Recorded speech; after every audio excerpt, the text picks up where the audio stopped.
Welcome to this week's edition of the Gardener's Corner.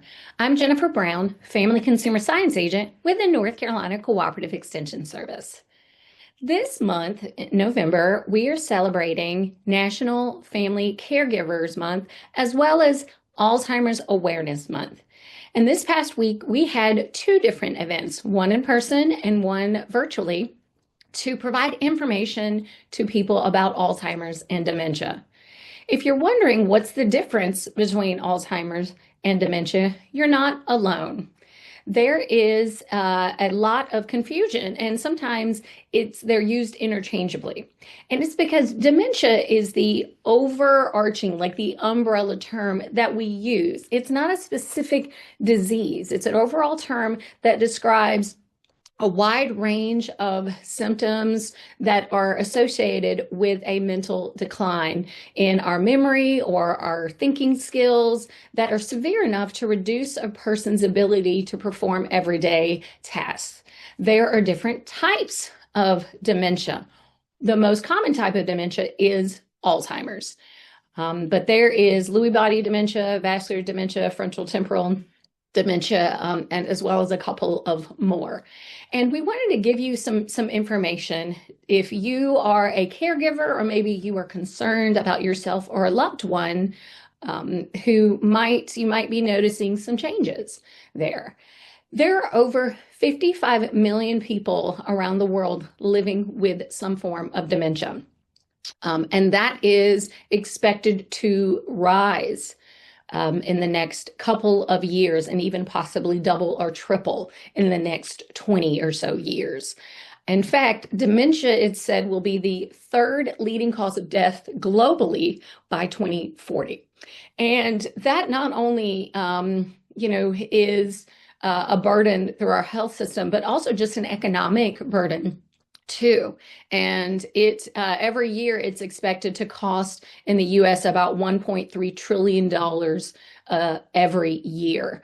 And unfortunately, a lot of times people who are suffering from some form of dementia are going to also experience discrimination or even elder abuse, someone taking advantage of them.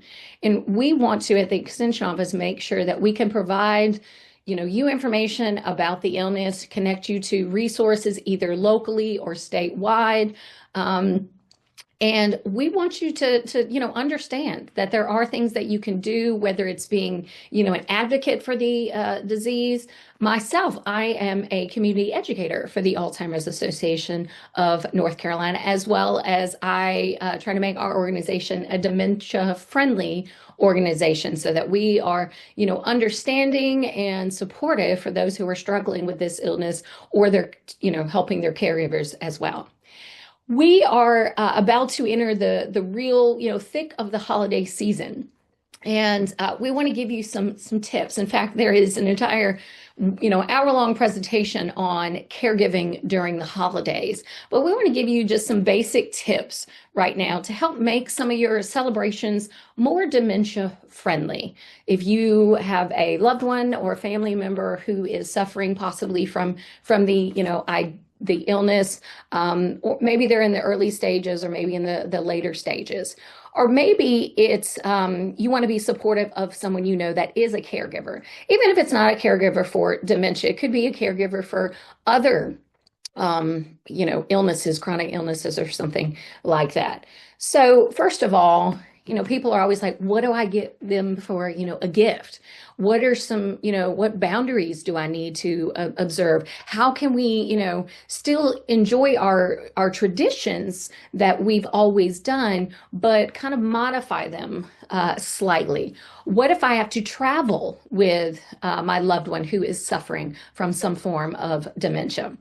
Again, we just want you to understand how this cognitive decline that they are experiencing is impacting their brain.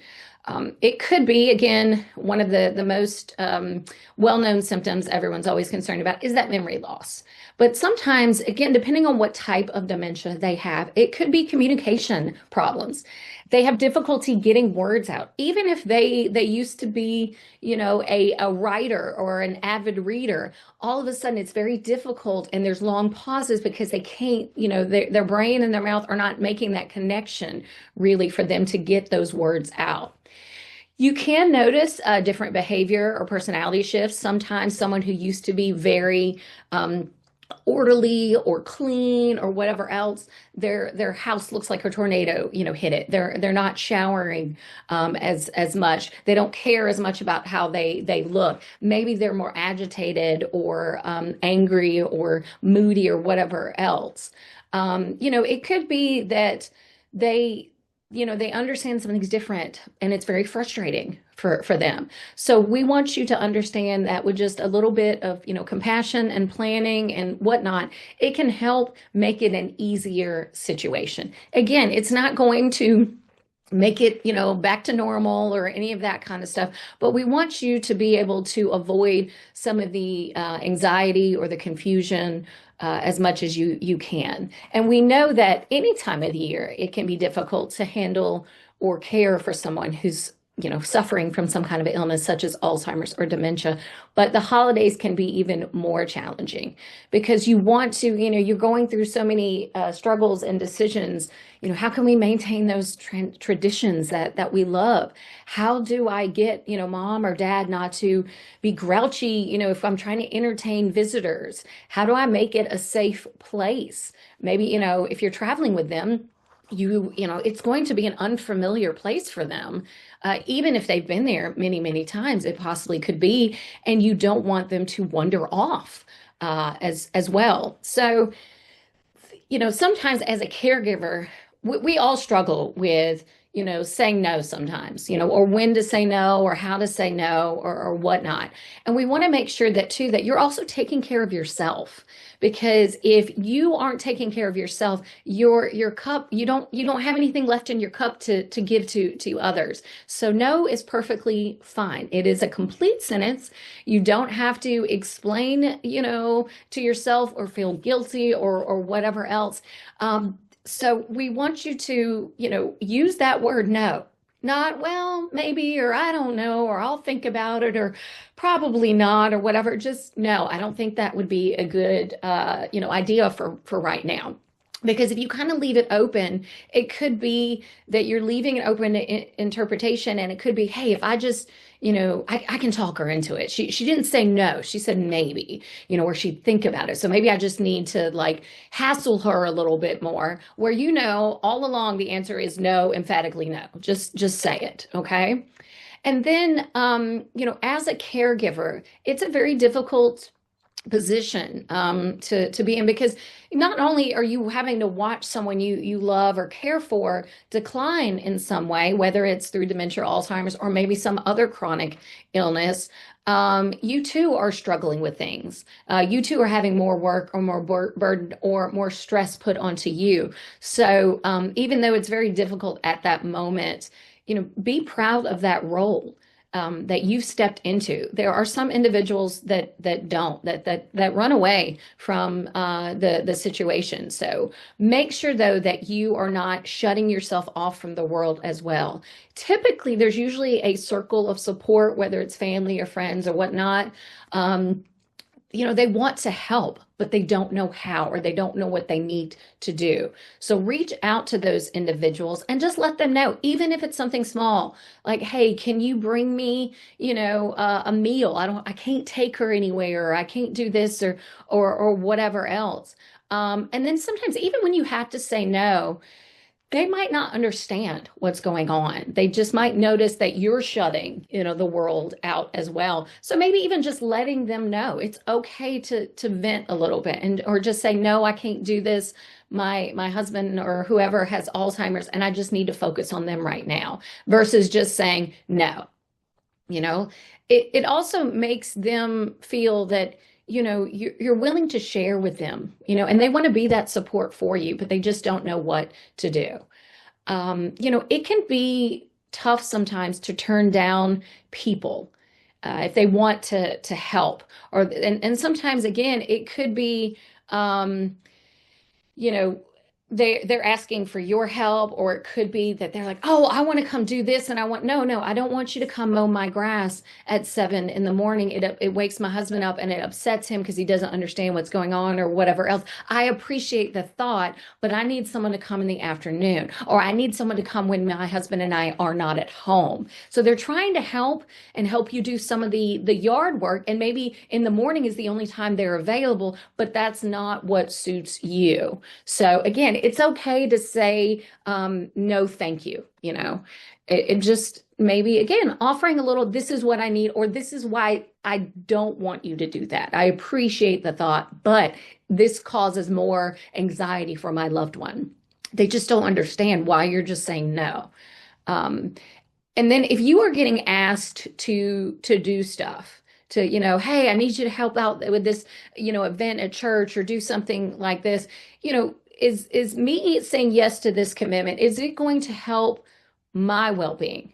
Because I also have to take care of myself, because my loved one is relying on me. And if my cup is running dry, then I'm not able to help take care of them. So don't put more burdens on yourself. Again, it could be, yes, I can do this one thing, but I can't do this big thing. I can't help you plan the Christmas pageant at church. I know I've always done it before, but I can't do that. I can make sure that this costume gets done, or I can make sure I make a phone call and arrange the musicians, or something like that. What can I do from my home versus planning this huge thing that maybe I always used to do?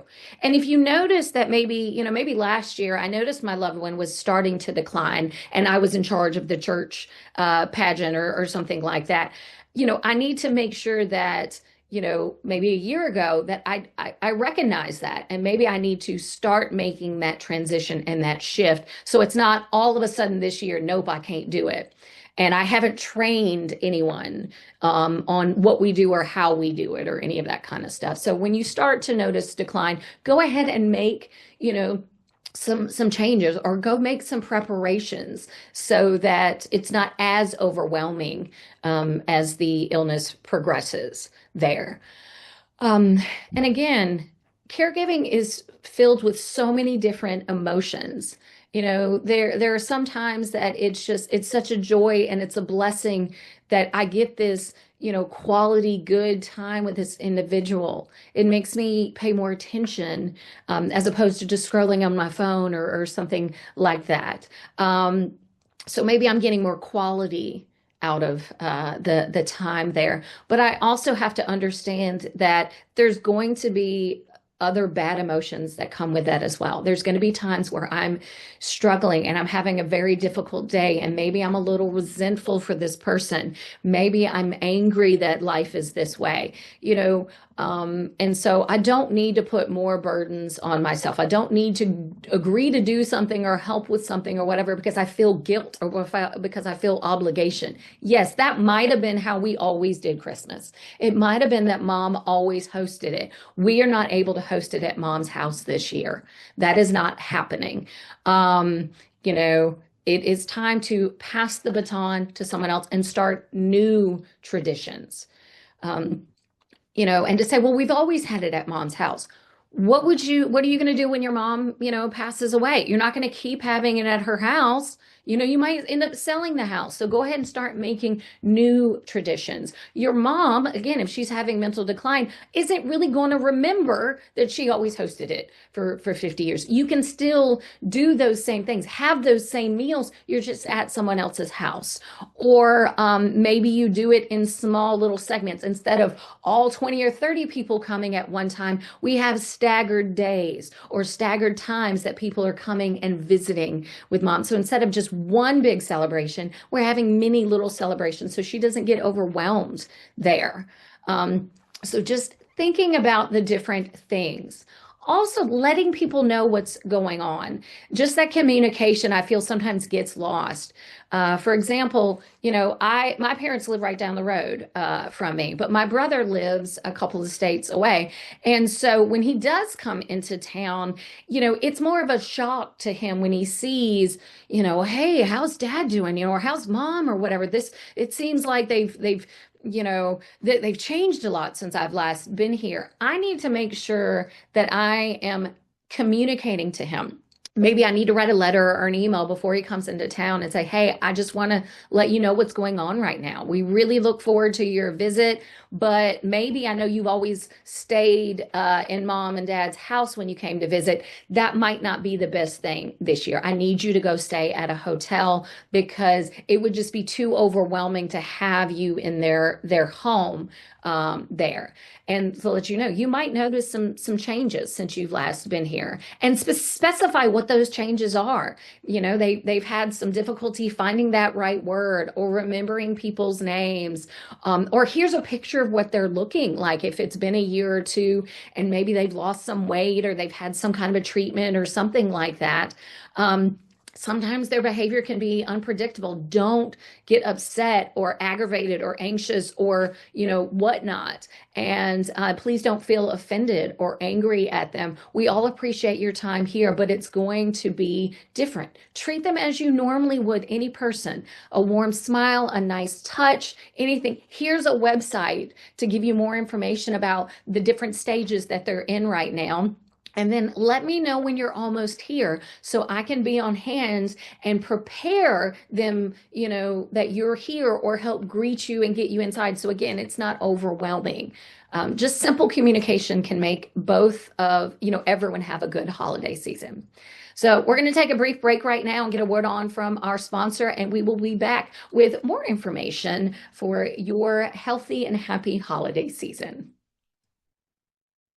T.G. Brooks Supply reminds you that November is the month to start preparing for the holiday seasons ahead and picking up your cold weather supplies and needs. Time for wood stoves. It's also the time for your Thanksgiving and Christmas hams. We're talking about those T.G. Brooks delicious country hams. People come from miles around each year to get one of these hams. It's also the time to do last-minute lawn preparation. On some of the warmer days, you can still utilize the day to spread seed, fertilizer, and spruce up. Then next spring, your yard will have a head start. Right now, the leaves are coming down. Remember T.G. Brooks Supply Company for your rakes, tools, and needs for the lawn. Also remember T.G. Brooks Supply Company when it comes to cooking your turkey. All you need is the turkey. T.G. Brooks Supply stocks pots and cast iron and aluminum pots and double gas burners. Cold weather means a check on your stovepipe and pipe fittings, 6-inch and 8-inch. Check out the Comfort Glow infrared quartz heaters for that extra warmth, and they are fan-forced for wide heat dispersion. Always keep the pets in mind with cedar shavings to keep them cozy on these cold nights. T.G. Brooks Supply has wood splitters, wedges, axes, mauls, and of course, plenty of gloves. Don't forget the bird seed, sunflower, and black oil seed is in stock. Be sure to stop in at Maybell's Boutique straight across the street, where you will find your children's clothing, shoes, and other selections for this season and into Thanksgiving and Christmas. People love their choices at Maybell's. T.G. Brooks Supply Company, 411 Helena Maria Road in Timberlake, serving the homeowner, farmer, and those in construction since 1936. Phone T.G. Brooks Supply Company at 336-364-3016. Do you have those annoying potholes in your driveway? Need some driveway regrading? Or maybe you just need some new gravel? Give JT Allison a call. Jody has been in business for over 25 years, specializing in driveway grading and hauling gravel. He also does all types of small tractor work and some backhoe and bush hogging work. Jody strives to do a top-notch job and to make sure that you, the customer, is always happy. Whether it's a small job or a big job, we have multiple truck sizes to accommodate your needs. Here at JT Allison, we appreciate your business. Check us out on Facebook at JT Allison LLC or give us a call at 336-583-6250. Jody and Kim Allison. We are rocking the county one load at a time. Welcome back to this week's edition of the Gardener's Corner program. I am Jennifer Brown, Family Consumer Science Agent with the North Carolina Cooperative Extension Service. Before the break, we were talking about the fact that November is Family Caregivers Month, as well as it is Alzheimer's Awareness Month. And this past week, we held a event in Granville County on Alzheimer's and dementia awareness, as well as on Tuesday, we hosted a virtual workshop on caregiving during the holidays. So we're trying to provide some information about Alzheimer's and dementia, or even just how to handle the holidays with anyone who's maybe dealing with some kind of a chronic illness. And this year's holiday might be a little different than normal. So back to what we were talking about before the break, we started talking about, how to handle celebrations, whether it's a holiday or a birthday or something like that. Again, we mentioned maybe writing a letter or letting any family who doesn't live here and doesn't maybe see that regular loved one or family friend or whatever else on a regular basis, kind of give them a little bit of a warning. Hey, this is what they look like. This is what we're experiencing. This is the stage we're in now. These are some of the symptoms. Treat them like you normally would, whatever else. If you're able to plan a family meeting, whether it's through Zoom or Skype or even face-to-face, to kind of handle logistics for the holiday celebrations. Again, it's not that you can't celebrate with your loved one. We just want to make sure that it is a happy and fun celebration for everyone, not just them, but also as well. Again, as I mentioned, maybe you don't want one big, huge thing. All that noise and people might be very confusing or overwhelming for someone. Maybe you need multiple little celebrations. We did that with my grandmother before, where it would just be, they had 4 children, and my mom and dad and I and my brother would go visit grandma at, on this day and time. And then my uncle and his family would go on this day and time, that kind of stuff there. Instead of all of the work being put on one individual to not only host it at their house, but also to provide all the food or different things like that, maybe we need a potluck it this year. Maybe we all need to throw some money in the pot and we're going to do a catered meal. We've got to, it can be stressful enough just getting someone up and ready and changed and dressed and showered and, all those things, and then taking them somewhere else that I didn't bring any food. I got mom here. That was my potluck. I brought mom or whatever else. Again, things look different at different times of the day. Like at nighttime, especially maybe around Christmas or even Halloween or wherever else, where there's all the lights and decorations and things like that. It could be very, overwhelming and scary, or it's hard for them to see and it's dark and all these bright lights are everywhere. Maybe we need to have a lunchtime meal instead of a nighttime get together. So we're having those events earlier in the day so that we're avoiding those evening confusions or whatnot. Again, it could be we have a list of jobs that we are putting in this hat. Everyone's going to draw out a slip of paper, and that is what you are in charge of bringing or doing or whatever else. Again, it might seem a little weird, but I know that when I go to family get-togethers, I don't know everyone there always. Somebody brought a new person they're dating, or somebody, this is my neighbor that I brought with me, or I can't remember what their, my sister's cousins twice removed, whatever it is. So maybe we need to make name tags for everyone. It'll help mom know who everyone is, as well as it'll help me remember everyone's name there too. Maybe when we get to the house, I'm going to put mom or dad or whoever in this one spot. They're going to be in the den. It's in a quiet space in the corner there. It's not in the, hubbub of the kitchen or whatnot. People can go visit and kind of have a one-on-one time. This can be the quiet room. Now, you don't want to leave them, alone by themselves because, again, you don't want them to wonder or, anything happen or whatever else. But they're just in a quiet room there or in a quiet spot. So everyone's not having to come in and step over them or excuse me or just, whatever else. You can, have the lights at a good level. It's not too bright. It's a nice soft thing. Maybe, the TV's off so people can converse there. There's not a lot of music or a lot of like weird loud noise there. And, you just watch them too. Hey, mom, how are you doing? Check in with them every once in a while. Make sure they're not being, overstimulated or they're not too tired. Maybe they need to go in the back and lay down and take a little nap. Or maybe we need to go sit on the porch and sit in the little, swing or rocker bench that's on the front porch or something like that because there's too much noise. Maybe I need to put the dog in, in a kennel or something because the dog would be barking at all these weird guests and whatnot, and that would be too much for the person, or the dog goes outside, whatever it is. So just think about these things before you start throughout the day there. We want you to also consider the different decorations or other things that sometimes are associated with holidays, the alcohol or the drinks or different things like that.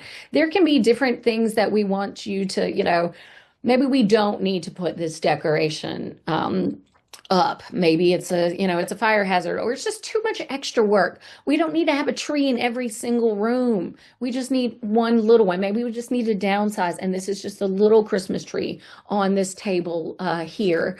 Or you get one that's already decorated, with the lights and everything else and, whatnot. Think about the food that you're serving. Don't overwhelm them. Just give them little bits to taste and whatnot, kind of like a little portion plate there.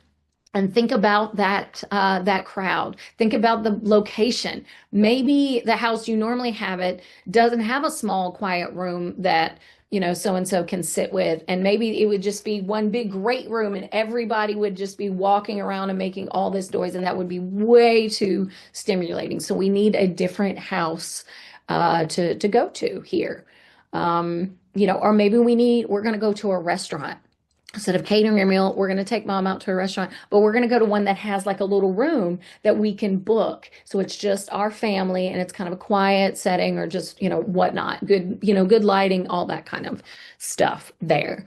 And then remember that depending on what stage of Alzheimer's or dementia they might be, or again, what stage, the other type of chronic illness they might be, ask them, there's going to be moments where they are completely able to tell you what they want.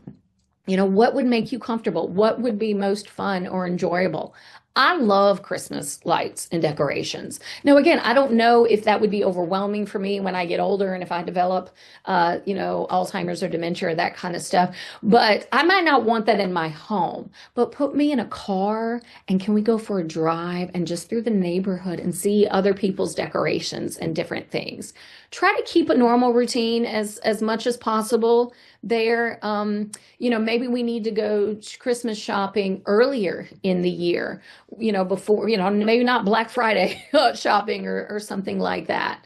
And then build on the traditions you already have. I love music, listening to Christmas music. I love Christmas lights or something like that. How can we do that without having all that maybe just in my house on a regular basis that could overwhelm me? And just keep it simple. Choose one or two things. Don't feel that, oh my God, there's 20 different things we used to always do. If I'm suffering from Alzheimer's or dementia, I very well might not remember all 20 things that we used to do. So just pick the, 3 or 4 that were the most fun or also the easiest for you to accommodate with and adjust expectations. I think a lot of times we get disappointed, we get overwhelmed, we get anxious, we get angry, we get whatever, because we have this idea of what the holidays should be or what this birthday celebration or whatever it should be. And we need to just bring it down a notch, adjust our own expectations so that we aren't overwhelmed, we aren't disappointed. Because if we're feeling these things, the person who's suffering from some kind of dementia or Alzheimer's might be feeling it as well. So again, this year might be different for whatever reason. Remember, caregiving is a tough job. Give yourself grace. Don't judge or criticize other people because they may not understand what's going on. Don't isolate yourself or, shun them out or whatever else. Again, if you know someone who's suffering and who's a caregiver, offer to run some errands or, ask what specific task can I do to take something off of your plate? I want to help, but I don't want to be more of a burden to you.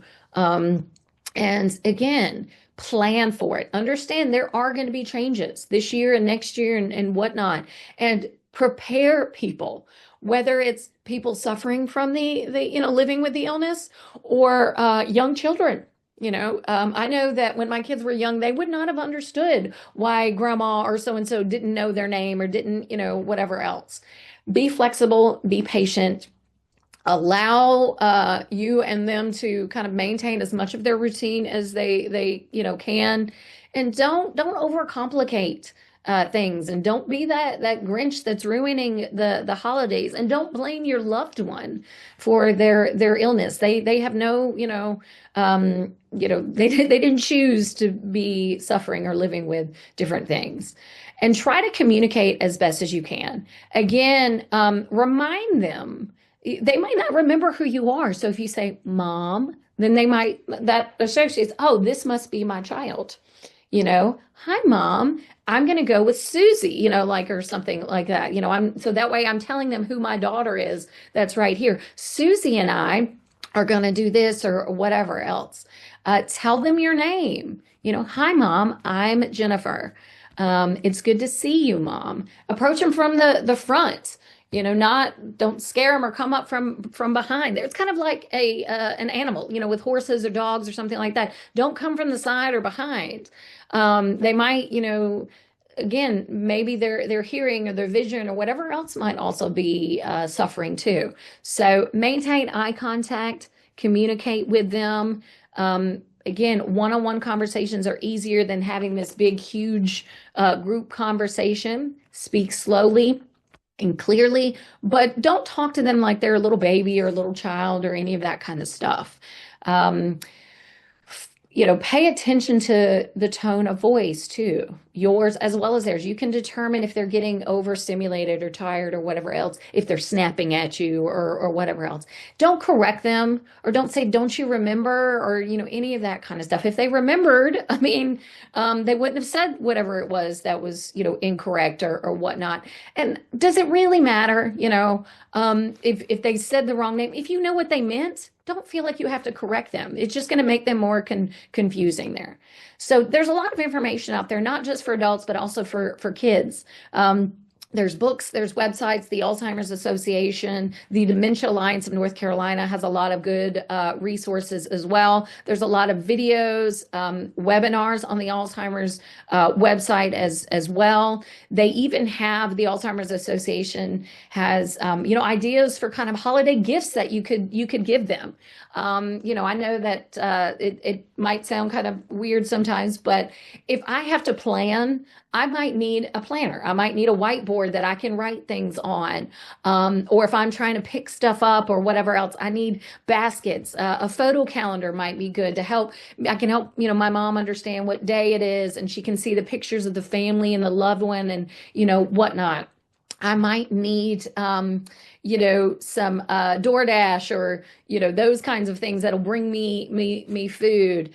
Maybe I need some music, give me a playlist of some music or some iTunes so I can download some songs that mom would love.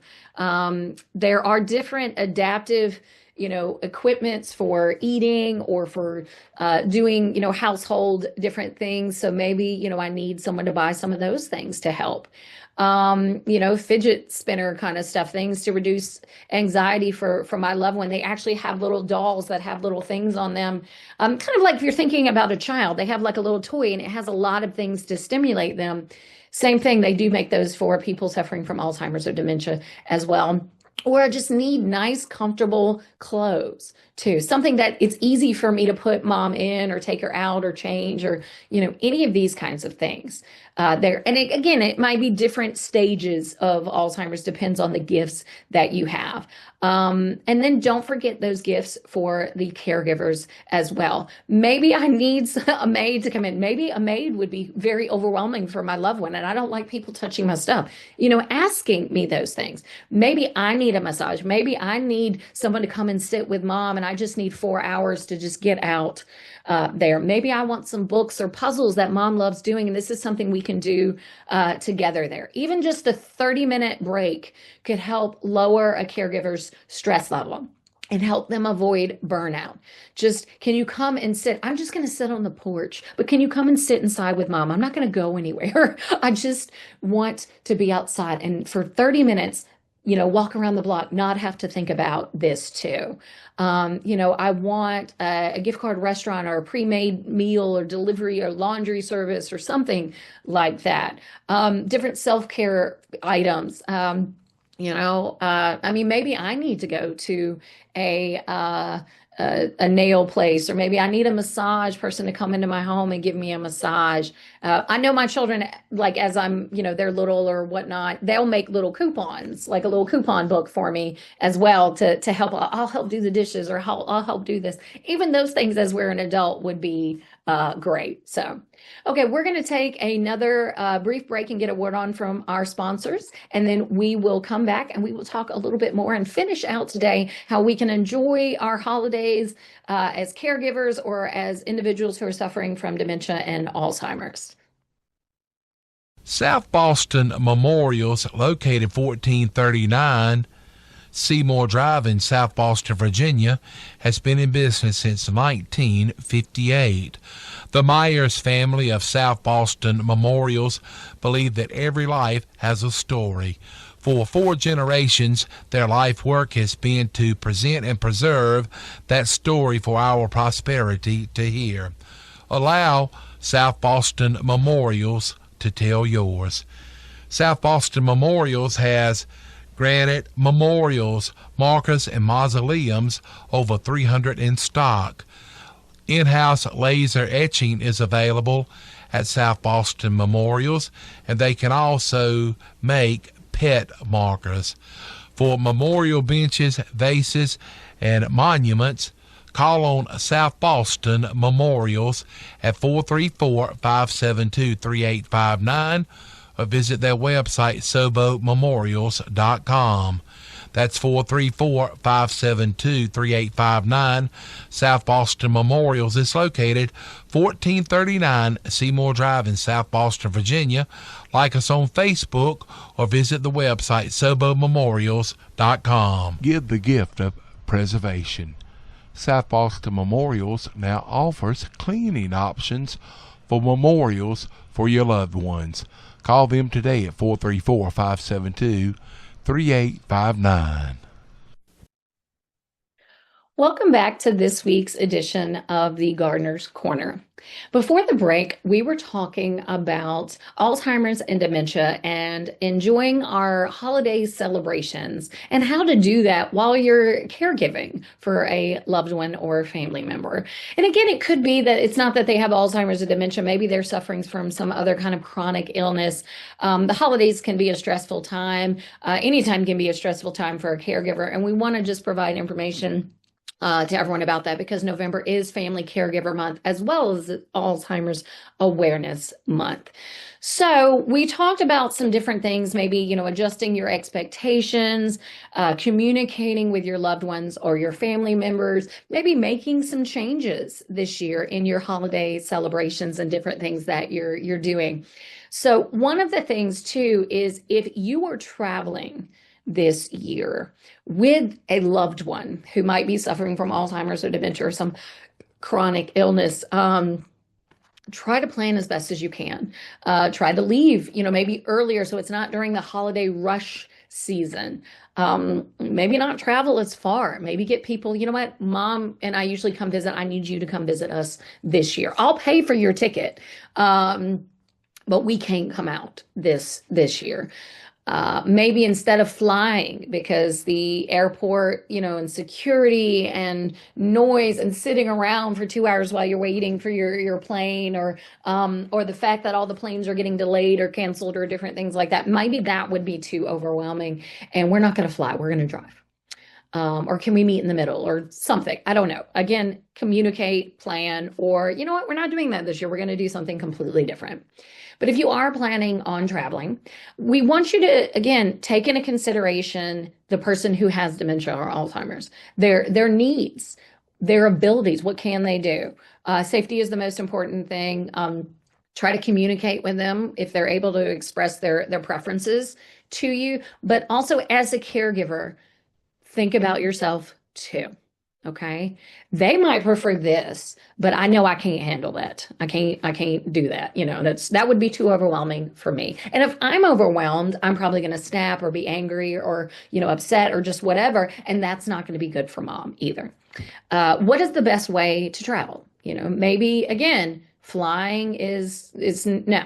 Maybe we want to take a nice train. It's a beautiful scenery. We can still sit. It's not as, hectic or busy or whatever. No, it would be a longer thing, but maybe it wouldn't be longer, because if I have to get to the airport 2 or so hours beforehand, and, wait for my flight, or it could be delayed, or, any of that kind of stuff, maybe getting on the train would be good.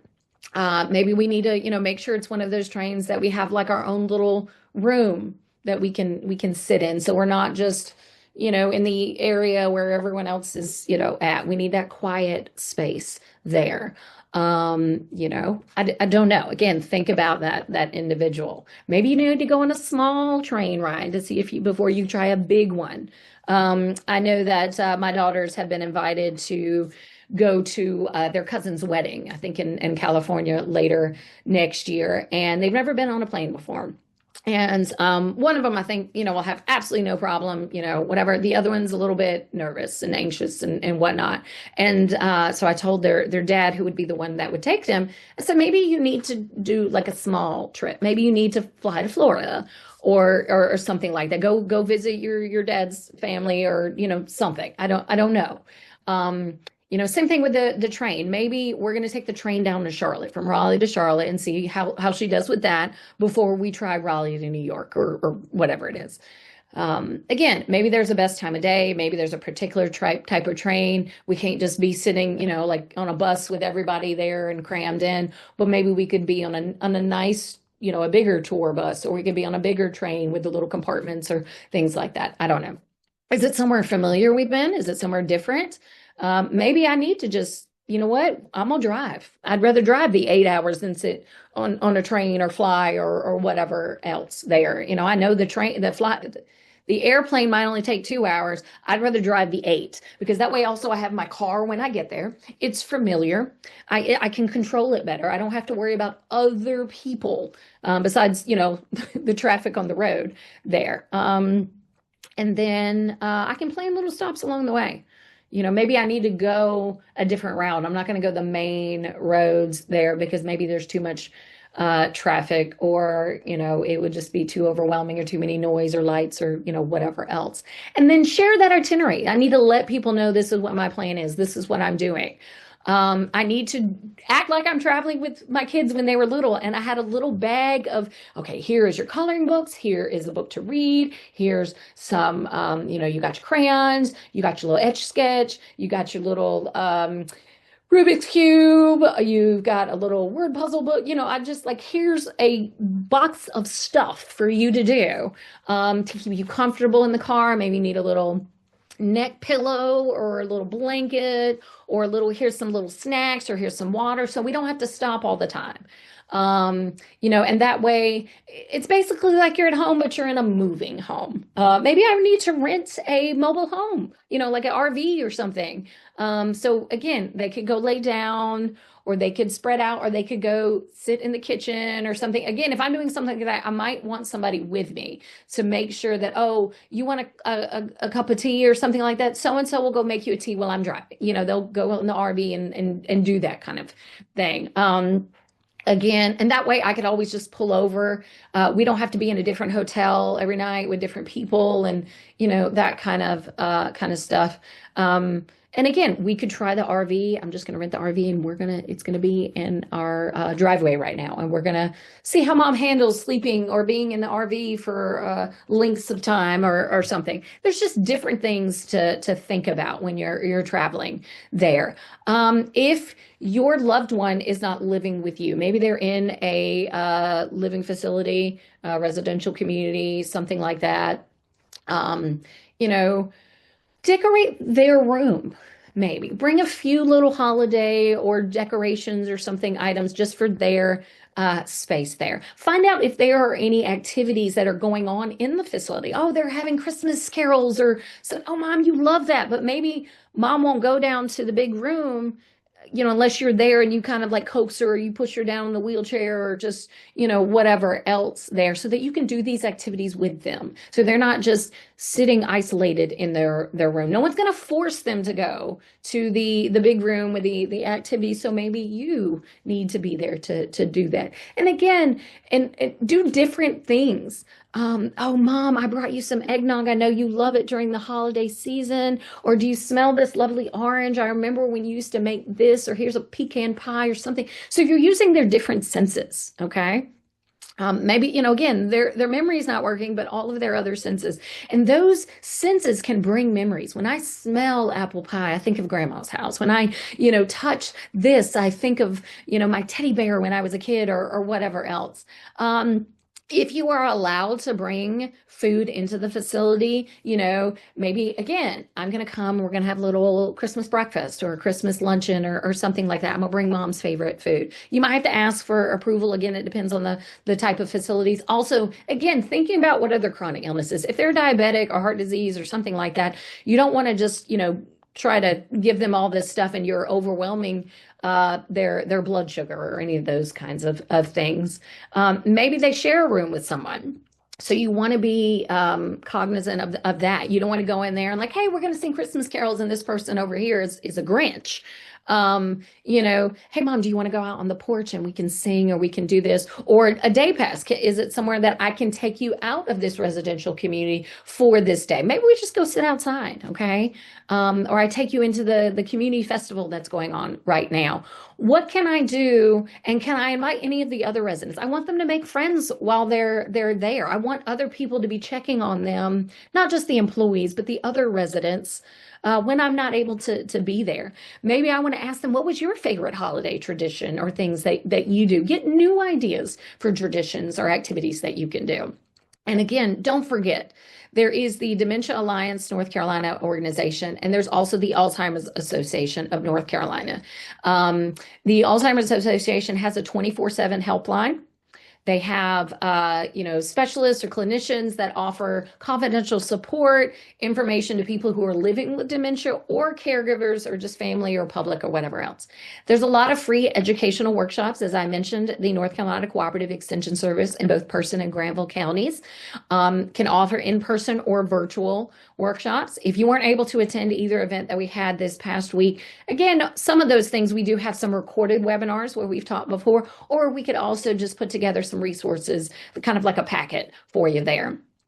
If you go to the Alzheimer's website at alz.org, ALZ.org, you can find a lot of different resources. One of them being a community resource finder. So communityresourcefinder.org there, and it will kind of, you put where you live and it'll tell you, here's some local resources available to you, maybe in your county or maybe in the surrounding counties around you.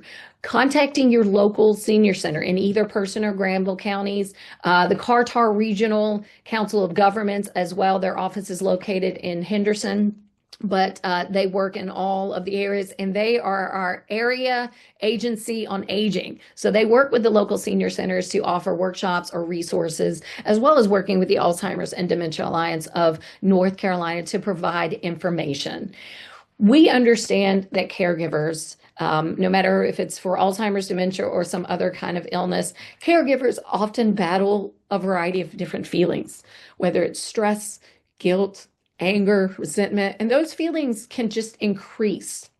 And that pressure kind of builds up. And especially around the holidays, you feel that pressure more because you want to keep those holiday traditions going. And so remember, there are simple, positive things that you can do to enjoy the holiday season a little bit more. Again, making sure everyone understands the expectations and setting realistic expectations, keeping it simple. What can I do and what can I not do? Maybe I need to make a list of pros and cons, or I need to make this is not happening this year, or this is, whatever. Do what you can manage. Give your self permission to say no. It's not being selfish. Don't feel guilty. And if you are the individual suffering from some kind of chronic illness, whether it's Alzheimer's, dementia, diabetes, heart disease, cancer, any kinds of illness, and you don't want to or can't do something, or whatever, don't feel pressured to do that. No, I've got a lot on my plate this year. I know I always made my famous sweet potato casserole or whatever. I'm not doing it this year. I will give you the recipe, and you are more than welcome to do that. That is too much for me this year. Maybe I need to, again, with finances, a lot of people are struggling now. I need to scale back on my shopping and my gift giving. And I've tried to teach this to my children as well. It's the thought that counts. It's not a matter of like, oh my God, I got 20 presents. I can go to the dollar store and get you 20 things, or I can buy you one thing that's $20. Which would you prefer? Do you want to open a lot of little stuff, or do you want to open one thing that maybe I put time and effort and thought, or maybe I made it with my own hands? We've started doing that with our children now that they're older. They're not old enough yet to be working, so they don't have a lot of money, but they want to do something. And I really appreciate it, but I don't want to spend more money so that so-and-so can buy something for their sister or their sibling or just whatever else. It's like, what? They've got enough stuff. Why don't you make them something? So we started doing that like a Secret Santa. Everybody makes somebody something, and whatever it is. Some people are more crafty or more, whatever else. If you have money and you want to spend it to buy a little something or whatever else, but there's a limit. It's not like we're going crazy again there. And there's been some years that, here is, I went to the gas station and I got you a lottery ticket for $1. I hope you win the $1 million. That's all I can afford is $1 lottery ticket. And you know what? I love it. Great. Even if I win nothing, it's a chance. It's something and it's something I wouldn't buy for myself, usually. I'm going to try to stick to my routine as much as possible throughout the season, but there are certain traditions I can live without. Okay. So what's most important to me? And I've had to do that as my children have gotten older, because when they were young, I wanted to take them to anything and everything. We didn't have a lot of money, not that I do now, but, I tried to go to all the different community free things that I could. Halloween, it was like, which church is having a trunk or treat? We're going to go to like all of them.